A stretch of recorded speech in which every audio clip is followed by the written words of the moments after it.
As a young man, it's not surprising that you feel the world is shouting at you from every screen, every podcast, and every dimly lit corner of the internet. It's telling you a story of war, a story where you are the victim, besieged by forces that want to keep you weak, silent, and small. It points a finger, it gives you an enemy. It sells you a suit of armor made of anger, a sword forged from contempt. It promises that if you win this war, you will finally feel like a man.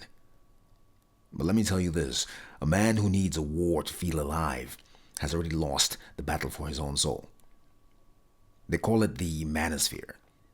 Is it a sphere or is it a cage? What it is a room of mirrors reflecting only distortions. The manipulator, the tyrant, the eternal adolescent, the walking wallet. It gives you pain. It takes your legitimate pain, the ache of loneliness, the confusion of a changing world, the sting of being told that your natural strengths are now sins, and it feeds on it. It doesn't heal the wound, it just gives the wound a name and tells you to be proud of it. That path leads only to a bitter, isolated fortress. You can stand on its walls, hurling accusations at the world, but you will be standing alone. That is not strength, that is a prison of the soul. But then there is the real path. Let's talk about the man you actually want to be, and not some emotionally fragile and terrified boy king. Look, the pain you feel is real. The confusion is valid. The world has changed, and the old maps don't work anymore. But the answer is not to burn down the maps. The answer is to learn to navigate by the stars. First, you look at the issue they exploit, the wound. They tell you that your loneliness is her fault, that your lack of purpose is the system's fault, that your anger is a weapon to be wielded.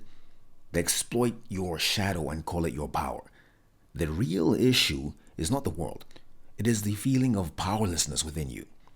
The manosphere is a shortcut to a feeling of power, a counterfeit confidence.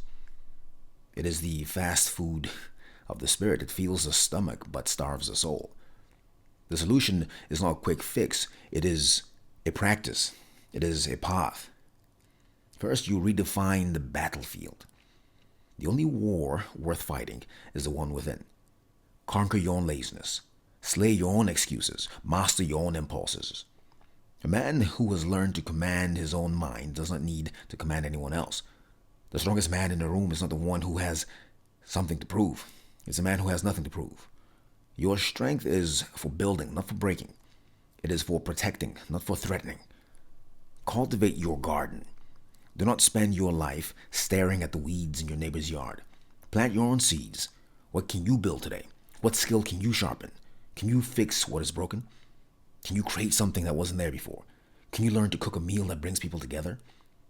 The man who creates is infinitely more powerful than the man who only criticizes. Your value is not in what you take from the world, but in what you leave behind. Seek brotherhood, not validation. A pack of wolves howling at the moon is not brotherhood, it's a mob. True brotherhood is found in shared struggle, in mutual respect, in looking another man in his eyes and saying, I see you struggling, but I'm here for you. Find men who challenge you to be better, not men who co-sign your bitterness. Find men who hold you accountable, not men who applaud your tantrums. Iron sharpens iron, but it does so with friction and fire, not with echoes. See women as people, not puzzles. The manosphere teaches you to see women as a monolithic force to be gamed or conquered. This is dehumanizing to them and spiritually crippling to you. A woman is not a prize to be won. She is a companion on the journey. She has her own battles, her own dreams, her own soul. Approach her not with a strategy, but with genuine curiosity. What can you learn from her? What can you share with her? The goal is not to win her, but to connect with her. And if there is no connection, you tip your hat and move on. Wiser for the attempt. Embrace the sacred. You are more than a collection of urges and a paycheck. You are a vessel of consciousness. You have a spirit. Feed it. Sit in silence. Walk in the woods. Feel the awe of a star-filled sky. Connect with something larger than your own reflection. This is where true purpose is found, not in the forum rant, but in the quiet realization that you are part of something vast and beautiful. Your job is to contribute your unique note to that symphony. The men who built the cathedrals, who crossed the oceans, who stood for justice in the face of tyranny, they didn't do it because they felt victimized. They did it because they were moved by a vision larger than themselves. So, man to man, I ask you, do you want to be the prisoner in the fortress or the explorer on an open road? Do you want to be the bitter critic in the audience or the artist on stage? Do you want the hollow echo of a million angry voices or the quiet, solid pace of a life lived with purpose? The choice, as it has always been, is yours. No more boy kings. Go struggle, go build something that works somewhere, anywhere, but first build it inside of you. My name is Angelo, and I'm the motivator.